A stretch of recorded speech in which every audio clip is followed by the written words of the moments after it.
Hello and welcome to the Hard to Handle Sports Podcast. This is episode number 27. My name is Ismael San Juan. Thank you so much for being here. Today we're going to touch on Super Wildcard Weekend. We had 6 great games over this weekend. Colts starting us off against the Bills. Phillip Rivers, if that was your last game, shout out to you, my guy. Had a great career. I appreciate your time in the NFL. Lamar Jackson gets the monkey off his back, gets his first playoff win. Taylor Heinicke puts on the show versus Brady. Also, the Browns take care of the Steelers. The Rams take care of the Seahawks. Some great games that we saw over this weekend. And to start us off this week, Doug Peterson is fired as the Philadelphia Eagles head coach. This is episode 27. Let's get started. On Monday, we find out that Doug Peterson is no longer the head coach for the Philadelphia Eagles. It came as a shock to me, even with everything going on with their QB situation, with that horrible contract that Carson Wentz have, Jalen Hurts coming on, the tanking display on Sunday Night Football. It really comes as a surprise to me. Doug Peterson is the head coach that brought them their first and only Super Bowl in their whole franchise history, 2018 over the Patriots. Great game. It made Doug Peterson a hero. It made Nick Foles a hero. It made Frank Wright a hero. It made a lot of Philadelphia players still on that roster immortals in the eyes of the Philadelphia Eagles fans. And just 2 years later, after that Super Bowl win, Doug Peterson is gone. Frank Wright is gone. Carson Wentz is on his way out. Just crazy stuff. It just goes to show you how quickly things can change in the NFL, in sports in general. One day you're on top of the world, feeling like this feeling's never gonna end. Your championship window is wide open. You could potentially win 2 or 3. It's young quarterback, good head coach, the understudy of Andy Reid. Everything seems to be going the right way, and then everything falls apart, and you got to start over. I'm curious to see who the Eagles sign as their head coach. I'm curious to see who's their quarterback going forward. Are they going to blow the team up? Who's going to remain on that roster from the Super Bowl winning championship team? This is all very interesting to me. Like I said, I was surprised that this happened. Even with Doug Peterson tanking on Sunday Night Football, pulling Jalen Hurts when this game was still to be won, I thought that he had job security. He had won the Super Bowl not too long ago, and I thought the management was behind it. I thought they had told Peterson to lose the game on purpose so that they could have a better draft position. And probably since there's so much money tied to Carson Wentz, they probably didn't want Jalen Hurts to go out and win that game in front of a national audience. That's where I was heading. That's where I was thinking. I didn't like the decision, but I thought Peterson had job security, and now he is gone. I think it didn't help that a lot of players spoke out against Doug Peterson and his decision that he made. There was conflicting stories coming from everywhere. I believe Kelsey said that they had talked about it throughout the week, but then Sanders went on some radio show and said that he didn't agree with it, that the players didn't agree with it. There was just too much talk, too much chatter coming out of the Philadelphia locker room. It just felt like Doug Peterson lost the locker room once he did that. And I think Doug Peterson was kind of over the job, if I do say so myself.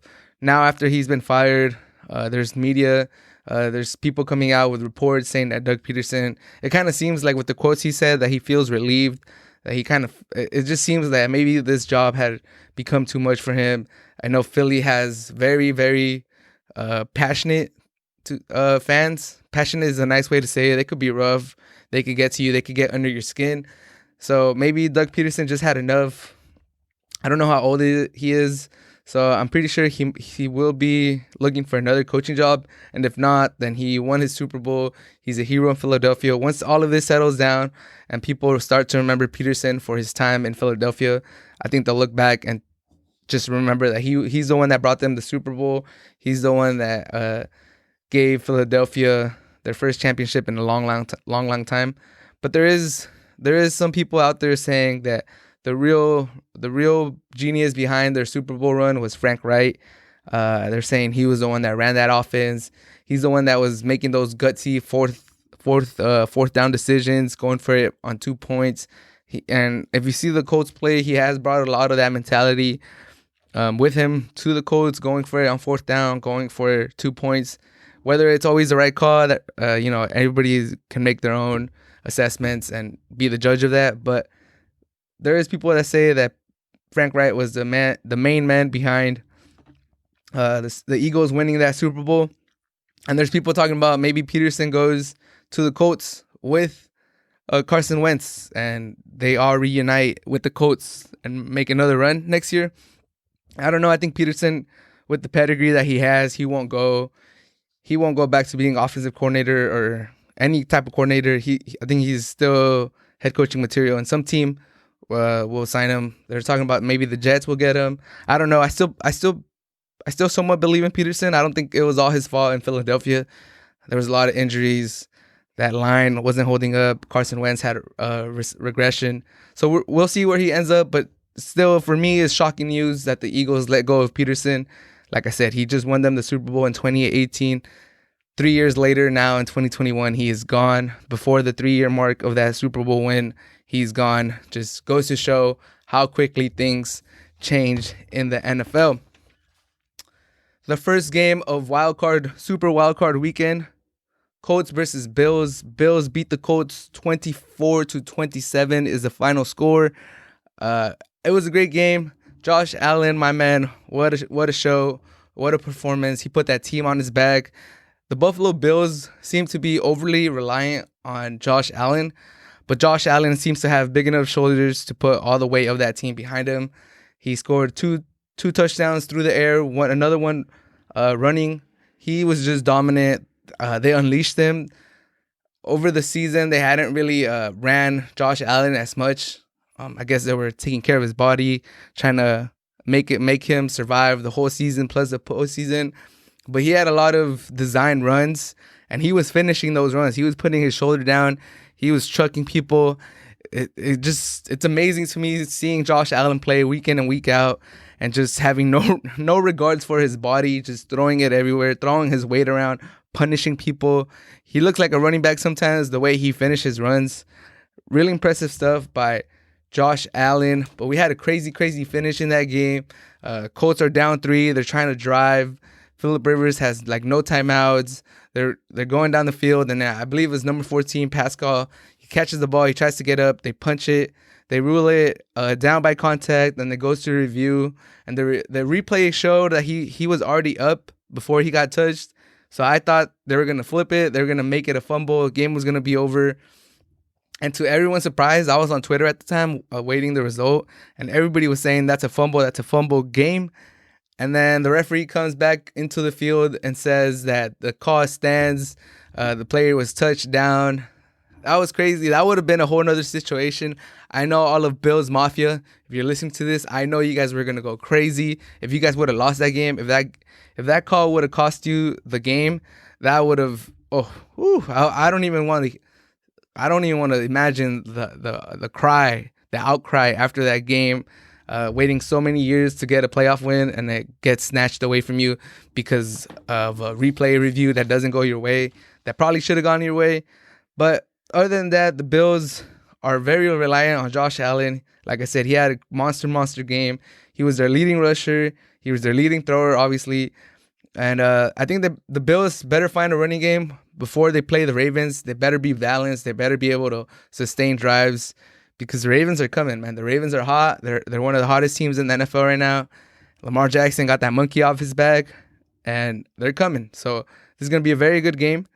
But Allen and Diggs, they keep performing. They have Josh Allen to Stephon Diggs, another 100-yard game for Diggs. That connection just seems to get better and better as the season goes on. It's like fine wine. That Diggs trade just keeps looking better and better. Shout out to the Bills one more time for investing in their young quarterback and going out to get a wide receiver. And for the Colts, they got to look themselves in the mirror. And for all the praise I'm giving Josh Allen and Diggs and the Bills, the Colts had a chance to win this game. The Colts shot themselves in the foot. They had too many mistakes to win this game. If they would have played a clean game, I believe the Colts would have won. This was a really good matchup. It was a great matchup. I enjoyed this game. It kicked off the weekend for football, but some of the Colts mistakes were going for it on 4th and goal. They didn't get anything. I didn't like the 3rd down call. I didn't like the 4th down call. The 3rd down call to run like a pitch. They have one of the best lines. Just give it to your running back. Use that massive O-line that you have to punch it into the end zone. I didn't like the toss, the crack toss. They had a lot of drop passes. Phillip Rivers had a pretty good game. He made no big mistakes. He looked good. He was making good throws. It looked like he had touch on his throws. He missed like a couple throws, but for the most part, he was on, and his receivers let him down. They had a lot of drop passes or key drop passes. Then they missed that field goal. The rookie, he's been pretty good throughout the whole season. Clanks it off the wood post, and it doesn't go in. They ended up losing by 3 points. Those 3 points would have sent it to overtime. Not getting points when you're down to go when you're 4th and goal, instead of getting the field goal, you go for it on 4th down. Those points left on the board. Also, Frank Reich challenged the fumble that it was pretty evident that he was down by contact, so he cost him a timeout, and they needed that timeout on that last drive. They had no timeouts. The time was running out. That timeout could have been used at that moment. So too many mistakes for the Colts, and they were still in it. And Rivers kept slinging it, and I always thought the Bills were going to run away with it when they got like a two touchdown lead. But to the Colts' credit, to Phillip Rivers' credit, they made it a game. They never gave up, and Rivers played good. As an ex-Charger fan, he was my quarterback for a while, and I know that a lot of those playoff losses that he had, a lot of those bad moments that he had were not his fault. So I like Rivers as a quarterback, and if this is it, if this is his career, he had a great career. Shout out to Phillip Rivers. I really enjoyed your time in the NFL. And if it's not, if he runs it back one more year, then I think the Colts have a chance next year. If they go out and get a number 1 wide receiver, maybe Allen Robinson, and, keep building that offensive line, that defense should get better. They're very young. Then they'll have a chance next year. And for the Bills, you got the Ravens coming up. It's going to be a great game. Josh Allen and Lamar Jackson, MVP of last year, MVP candidate this year. It's going to be a great matchup. All these AFC wildcard matchups were good, but this divisional round should be even better. I'm very excited to see how far the Bills could go, how far the Ravens could go, and then who wins, who gets to face the Chiefs or the Browns. It's going to be great. Bills versus Colts. What a great way to start Super Wildcard Weekend. The next game, Rams versus Seahawks. The Rams took care of the Seahawks 20-30 in Seattle. I think the Seattle offense, defense dearly missed their fans. The 12th man was not present, and it showed. I think the Seahawks lacked energy. They've been lacking energy like the last 3 or 4 games of the regular season. Their offense came in sputtering into the playoffs. The Rams came in sputtering as the whole team too, so I was eager to see how this was going to play out. But the Rams defense is elite. The Rams defense took care of the Seahawks offense. Russell Wilson had one of his worst games that I've ever seen. He was under duress most of the time, but he just could not get anything going. Russell Wilson for the game, 11 out of 27, 174 yards, 2 touchdowns, 1 interception. It's really hard to see Russell Wilson throw under 50% completion. He's usually very accurate, and 11 for 27, that's just atrocious. He could not get anything going the whole weekend. And for the Rams, Goff was hurt to start the game. His thumb was hurt. He could not start the game. And their quarterback, John Wolford, got hurt at the beginning of the game, and Jared Goff had to come in. He didn't have an exceptional game by any means, but he didn't make key mistakes, which have been killing him the whole season. And most of the losses is because Goff throws an interception or fumbles the ball. And he played a clean game. He let his defense do the work. They had a pick 6 that really changed the game. And Cam Akers put that offense on his back. 176 total yards, 131 yards rushing, 45 yards receiving, the most by a Rams rookie in their playoffs. And the Rams, they're scary, man. If Goff could play clean games, if he doesn't make mistakes that just cripple his defense, that defense is a Super Bowl defense. That defense is elite. Aaron Donald got hurt, but they're saying that he will play next week against the Packers. So that's good if you're a Rams fan. Aaron Donald, I think he tore some cartilage in his ribs, something along those lines. He missed a lot of the second half on Saturday versus the Seahawks, but he should be back versus the Packers. I don't know how efficient he's going to be. Maybe they'll target those ribs and test him out real quick. But I think he should play, and he should have an impact. And for the Rams to beat the Packers, I really think they have a chance. They can run the ball. They can control the clock. If Goff doesn't, make a lot of turnovers, lose them the game, they'll be right in there. For the Seahawks, you can kind of see this coming the way the offense finished the season. Russell Wilson did not finish strong. He was an MVP candidate at the beginning of the season, and he did not look like an MVP candidate. The defense kind of carried them the second half of the season, and they just couldn't turn it on versus the Rams. It was the third time they played this season. Divisional games are always tough. Maybe if they would have picked the team that doesn't know them as well, the Seahawks could have won, but they lose, and now you gotta see where the Seahawks move forward. They're 7 years removed from their Super Bowl win. They haven't really gotten too close, other than losing to the Patriots the following year. How much more can the Seahawks keep improving? It seems like they're there. They're kind of there, but they're not really there. If that makes any sense. Every year, I kind of pick the Seahawks to make the Super Bowl because I think they're going to be there. I think they have a really elite roster, and Russell Wilson, I have a lot of faith in Russell Wilson. But, the years are going on, and he's not getting back to the Super Bowl. So what do the Seahawks need to make it back to the Super Bowl? That's probably the question of the day. What are the Seahawks missing? Is it cornerbacks, offensive line help? I know they've needed that for a while. What is it? I think a lot of people are talking about their offensive coordinator. I don't know his name, but the offensive coordinator, I can't pronounce it. Marty's son, Schottenheimer. They're saying that his offense is kind of outdated. They don't like it. They don't like the way he runs the offense. So is that it? Do they just need a new offensive coordinator? I don't know. But the Rams play the Packers next. The Seahawks are going home. That was the second game of Saturday. Super wild card weekend. And the third game, Buccaneers versus Washington. The Buccaneers beat Washington football team 31-23. The third game of Saturday, Super Saturday wild card weekend. Taylor Heinicke, what a performance. He looked great out there. He was put into action because Alex Smith could not go.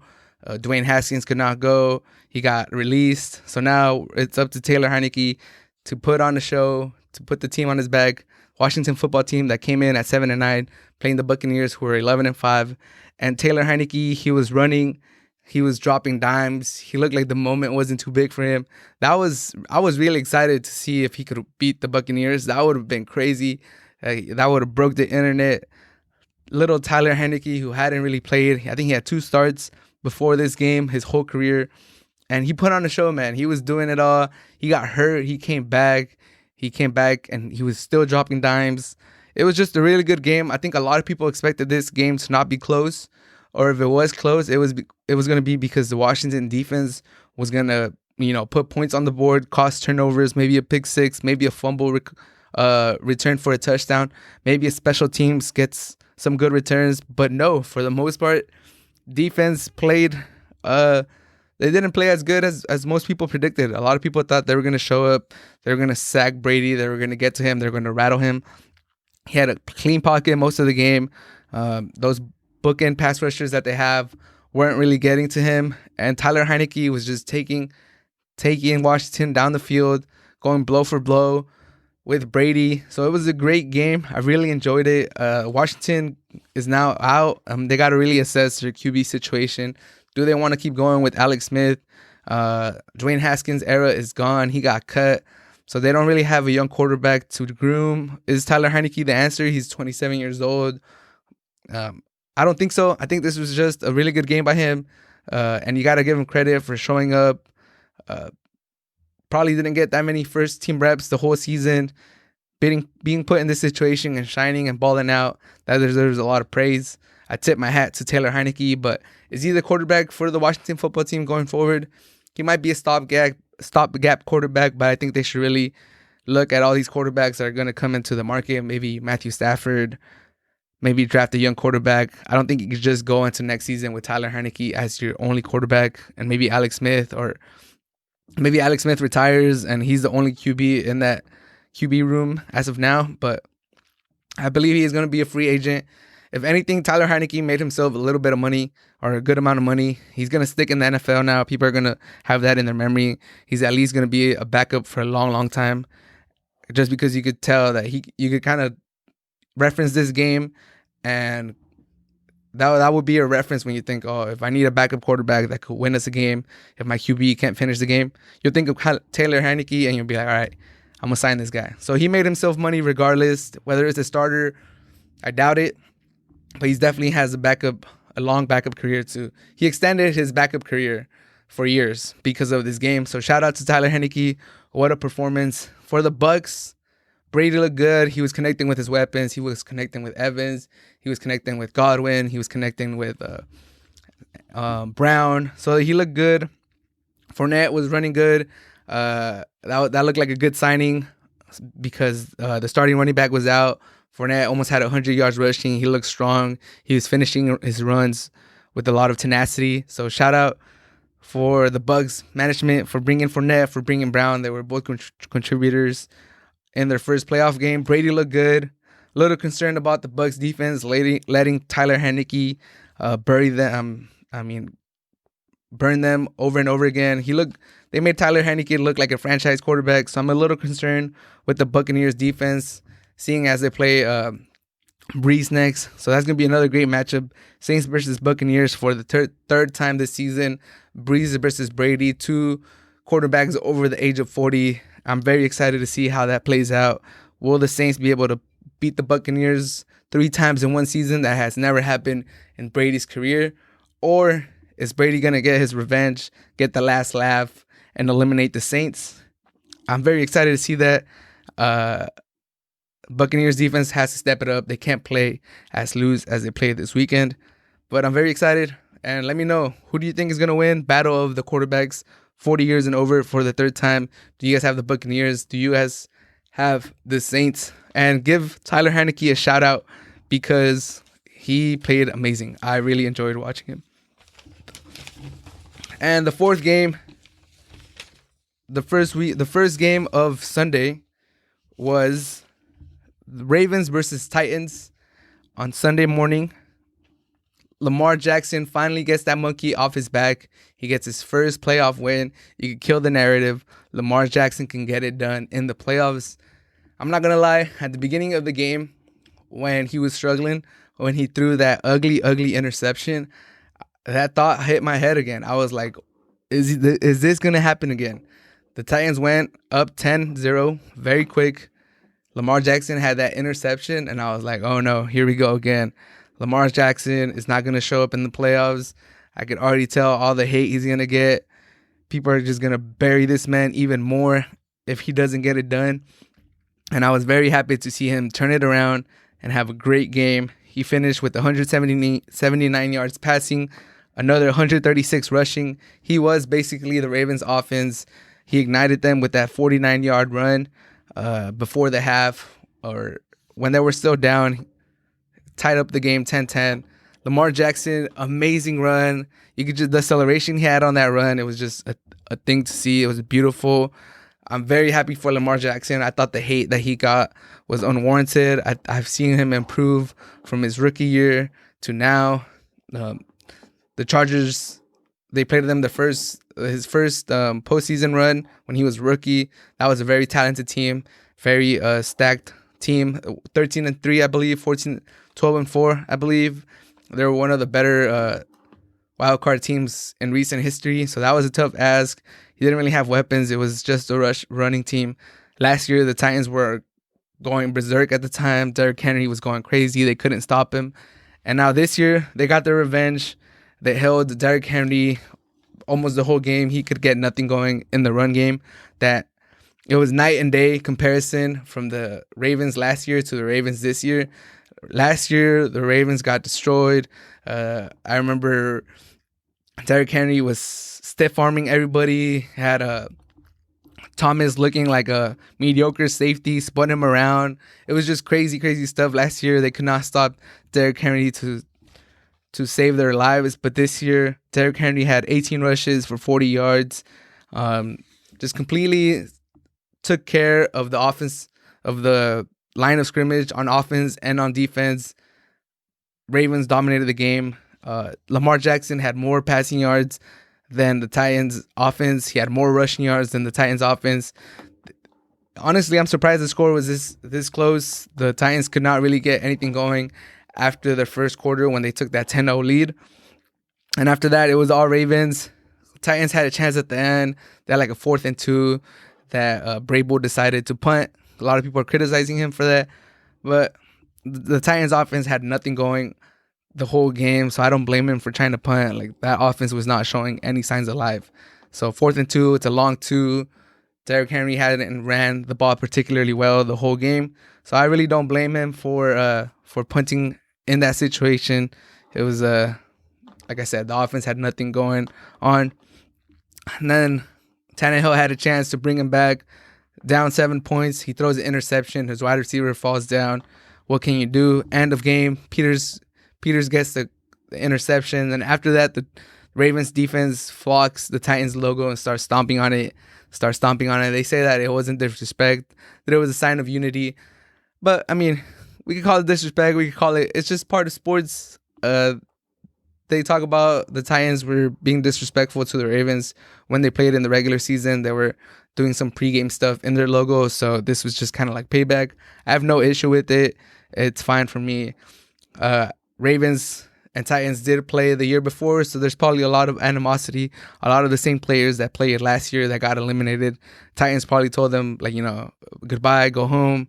Ravens had the MVP, had a crazy season last year, so I'm sure that loss really hurt them. And the Titans, to go to their house this year and eliminate them, I think that feels better. That feels like you've gone full circle. And the Ravens are flying high right now. They finished the season, I believe, on a 5-game win streak. They take down the Titans. They have the Bills next. That's going to be a great game. Who do you guys have? Ravens or Bills? That's going to be a great game. I'm very excited to see 2 quarterbacks that could do it with their arms and running. Josh Allen versus Lamar Jackson. That's probably the best. I mean, there's a lot of great QB matchups this weekend. There's so many good QBs left. So I'm very excited for the divisional round. But Ravens versus Titans, it was a good game. Oh, I got to give a shout out to the ESPN telecast. They had the regular telecast on ABC and on ESPN. But if you went to ESPN Plus or like ESPN2 and stuff like that, they had the Supercast where they had like the one camera showing the game, and then they had like two cameras with, I believe, Rex Ryan, and they had Teddy Bruschi, and they had some other analysts, and they were breaking down Keyshawn Johnson, I believe, and I forgot who else was there, but they were breaking down like every play, and it was just really nice to see like Teddy Bruschi break down the defense, Keyshawn Johnson talk about the offense, Rex Ryan give like the defensive breakdowns too. I thought that was really cool. I was watching like the main telecast, and I was also flipping over to the other ESPN megacast, I believe they call it, just to hear the live reactions and the live breakdowns of the plays. I thought that was really cool. I don't know I believe ESPN has a game this weekend for the divisional round, so I believe they're gonna have that megacast for that game. I don't know what game ESPN has this weekend, but if you guys have a chance, definitely give the megacast a chance or a shot, or just check it out, because I think that was really cool. So shout out to ESPN for having that megacast going. The Bears and the Saints. The Saints beat the Bears 21-9. If I do say so myself, this was the least entertaining game of all the weekend, mostly because after the Bears went down, I never really thought that they could come back and score. What's his name? Trubisky couldn't get the offense going. Montgomery was getting nothing on the ground. He had 12 rushes for 31 yards. It just looked like once the Saints got their second touchdown, once they took that bigger lead, that the Bears just had nothing in them to bring it back. And I think the game turned when Wims dropped that pass off the flea flicker, off that trick play that they had. Trubisky to his credit, he had a nice throw, put it right on the money. The defender had fallen down. He had no chance to contest that throw. Wims is wide open in the end zone, and he drops it. And at that point, you're kind of thinking, yeah, this is it. Like, they needed that. The score was 7-0. Saints were up 7-0. I believe it was the first quarter. And even though the Bears had been better to end the season, you knew of the Bears' struggles, you knew of their offensive struggles, and you were like, okay, they can't afford to be leaving points on the board like that. They just can't. And they cost them. They scored 9 points the whole game, and they scored a touchdown at literally the last play of the game. So they scored 3 points the whole game, and they left 7 on the board right there. Wims drops it, easy pass. I jumped out of my seat. I was like, there's no way he dropped that in the playoffs in this moment. And I got to give the Bears some credit because their defense actually held the Saints offense in check for a while. I believe the score at halftime was 7-3. And you were just like, okay, the Saints better get something going because eventually the Bears have to get something going. The Bears never got anything going, and the Saints scored to pull the game away, but that really changed the game. If Wims catches that pass, then the Saints start getting tight. If the defense holds on, if they go 7-7 at halftime, you're feeling real good about yourself. But they missed that chance. Trubisky's not the answer. This was his game to show that he could really show up for the Bears, that they should re-sign him, that maybe there's progress, he's making progress, but he could just not get anything going. I don't know if it's the head coach not drawing up the right plays, but that offense as a whole just struggled. It was so hard to watch. Montgomery, 12 rushes for 31 yards. He finished the season on a tear, and I guess you got to give the Saints defense a lot of credit too. They have one of the best defenses in the league.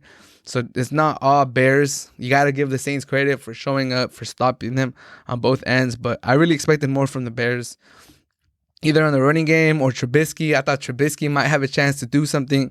He had shown some flashes the last few games. Obviously, his opponents were not the Saints. The Saints defense is a whole different monster, and they showed up. So the Saints, they must be happy because Breeze was efficient. He didn't have an interception. They got Michael Thomas back. He got in the end zone. His first touchdown the whole season. Kamara looked good coming back from, was it an injury or COVID? It was COVID. So Kamara looked good. He looked solid. He looked like Kamara. So now they have the Buccaneers up next. So that's going to be tough for the Saints because it's really hard to beat a team 3 times in one season. They beat them twice. They beat them handily both times. They took care of them. They especially took care of them at home. They embarrassed them on, I believe it was Sunday Night Football, that the Saints embarrassed the Bucs.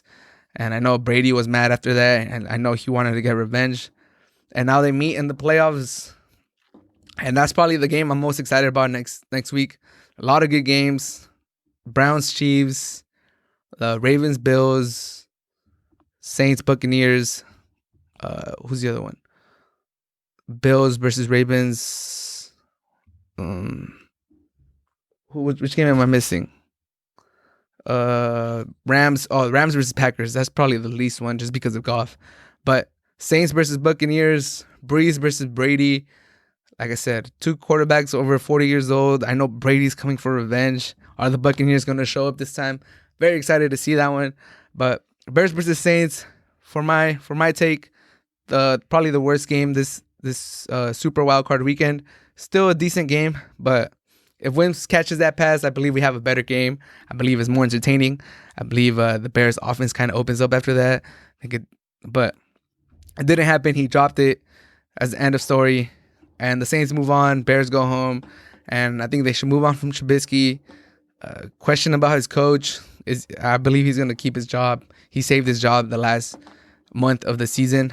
But definitely questions about Nagy's offense. Question about Trubisky. I think Montgomery is a real piece to build around. They have to make a decision on Allen Robinson. Are they going to resign him? How much money? Are they going to break the bank on him when there's no QB? Should they fix the QB first? What are they going to do? Bears have a lot of questions. Saints are moving on. Worst game, in my opinion, on Super Wildcard Weekend.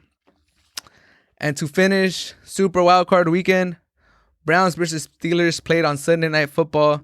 The Browns beat the Steelers 48-37 against all odds, without their head coach, without their Pro Bowl left guard, without a lot of play. They were missing some key players. The Browns get it down.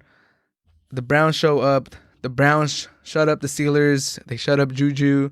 The Browns are still the Browns, but they're going on to the divisional round. What a game. The game started with the Steelers having the ball, and Pouncey, out of all players, Pouncey, who's been an All-Pro, who's been a Pro Bowler, shoots the snap over Big Ben, who's 6'5". He's huge, so to throw it over his head, you really got to mess up. And then Big Ben and Connor can't fall on the ball on the 1 yard line to at least keep possession. They completely miss the ball. They whiff on it. It stumbles into the end zone, and the Browns go up 7-0. And after that, it was just mistake after mistake after mistake by the Steelers. Big Ben throws couple picks, puts the Browns in good position. Baker Mayfield and that running game march down the field, and you literally blink, and it's 28-0 to end the first quarter. Browns tying a playoff record for most points in the first quarter. 28-0 to end the first quarter, and you're like, wow, this game is over. This game is done. And it pretty much was, but to give the Steelers a little bit of credit, they made it interesting. They kind of came back. They did. The game was 35-23 at one point, but that 28-point lead, that 28-point cushion that they gave them to start the game, it was just too much for the Steelers to overcome. But I mean, the Browns kept fighting. The Browns definitely, once that score was 35-23, and the Steelers looked strong to start the second half. There was that. I know I was texting people. People were texting me. People were tweeting about it. They were like, are the Browns going to blow this? Are the Browns going to mess this up? Like, all their fans have been waiting since 1994 for a playoff win, I believe. And yeah, 1994 for a playoff win. And if they're up 28-0 in the first quarter and they blow this, I know they're all going to be upset. Everyone got to check up on the Brown fans if they blow this. But to their credit, they didn't blow it. And I think the Steelers helped them out. They had a 4th and 1 to start the fourth quarter when the score was 35-23 at their own 46. They were on a 23-7 run. The Browns hadn't done much on offense at the time. The Steelers were firing on all cylinders. If they convert that 4th and 1 and they go down and score and they make the game 35-30, 31-35, if they go for 2 points, that puts all the pressure on the Browns, and they're doubting themselves. They're thinking, oh my God, are we still the Browns? Are we really the Browns? They start second doubting themselves, maybe. But you definitely put a lot of pressure on them.